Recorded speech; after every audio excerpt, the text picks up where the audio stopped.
Hello everyone, in this video I will show you how to clear cache in Google Chrome. Basically it's pretty easy, just follow the steps I do to not make any mistakes.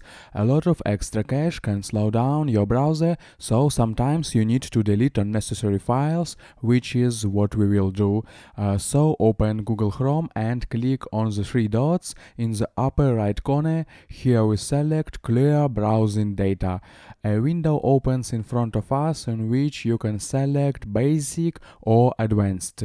Choose which one suits you. I recommend using Basic and then choose for which period you need to delete the data.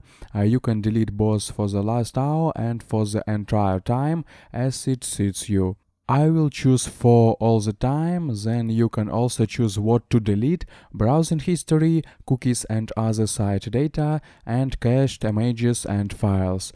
Or if you need to delete everything, then check the boxes everywhere.